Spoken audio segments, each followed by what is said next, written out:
শান্তিনিকেতন প্রবন্ধ থেকে অভাব অংশটি পাঠ করছি।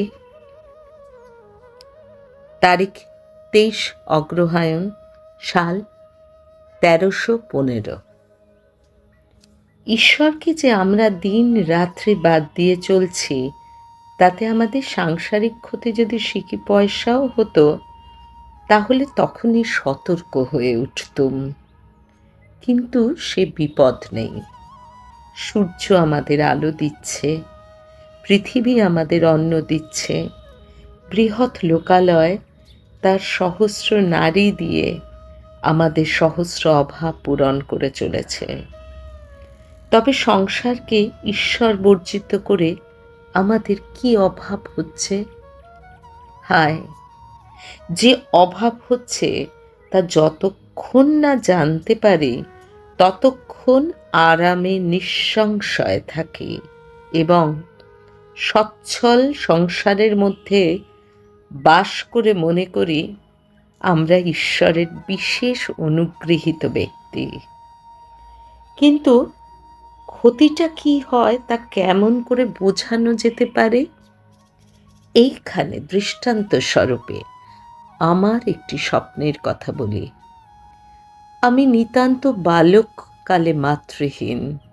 আমার বড় বয়সের জীবনে মার অধিষ্ঠান ছিল না।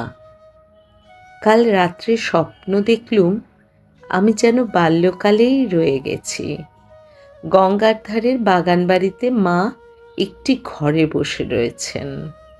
মা আছেন তো আছেন, তাঁর আবির্ভাব তো সকল সময় চেতনাকে অধিকার করে থাকে না। আমিও মাতার প্রতি মন না দিয়ে তাঁর ঘরের পাশ দিয়ে চলে গেলুম।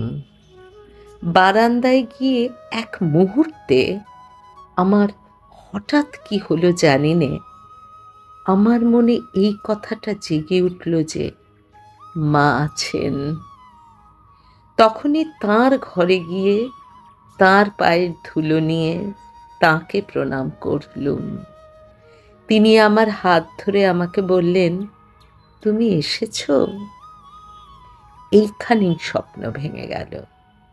আমি ভাবতে লাগলুম মায়ের বাড়িতেই বাস করছি। তাঁর ঘরের দুয়ার দিয়েই 10 বার করে আনাগোনা করি। তিনি আছেন এটা জানি, সন্দেহ নেই। কিন্তু যেন নেই এমনি ভাবেই সংসার চলছে। তাতে ক্ষতিটা কি হচ্ছে? তার ভাঁড়ারের দ্বার তিনি বন্ধ করেননি। তার অন্ন তিনি পরিবেশন করছেন। যখন ঘুমিয়ে থাকি তখনও তাঁর পাখা আমাকে বিজন করছে। কেবল ওইটুকু হচ্ছে না, তিনি আমার হাতটি ধরে বলছেন না, তুমি এসেছো? অন্ন জল ধনজন সমস্তই আছে, কিন্তু সেই স্বরটি, সেই স্পর্শটি কোথায়? মন যখন সম্পূর্ণ জেগে উঠে সেইটিকেই চায় এবং চেয়ে যখন না পায়, কেবল উপকরণ ভরা ঘরে ঘরে খুঁজে বেড়ায়, তখন অন্ন জল তার আর কিছুতেই রোচে না।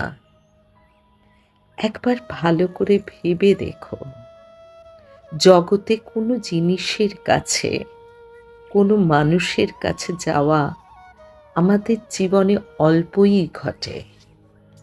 পরমাত্মীয়ের নিকট দিয়েও আমরা প্রত্যহ আনাগোনা করি বটে, কিন্তু দৈবাৎ এক মুহূর্ত তার কাছে গিয়ে পৌঁছই।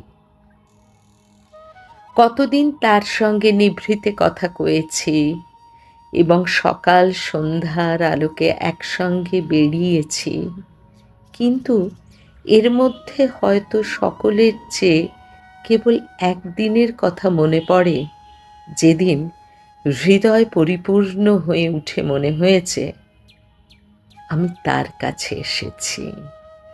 এমন শত সহস্র লোক আছে যারা সমস্ত জীবনে একবারও কোনো জিনিসের, কোনো মানুষের কাছে আসেনি।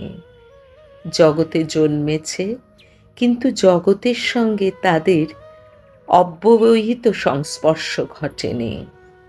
ঘটেনি যে এও তারা একেবারেই জানে না।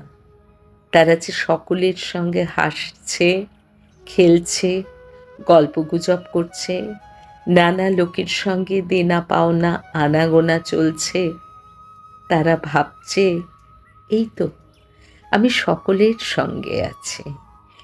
এইরূপ সঙ্গে থাকার মধ্যে সঙ্গটা যে কতই যৎসামান্য সে তার বোধের অতীত। আজ এটুকুই। সবাই ভালো থাকবেন। নমস্কার।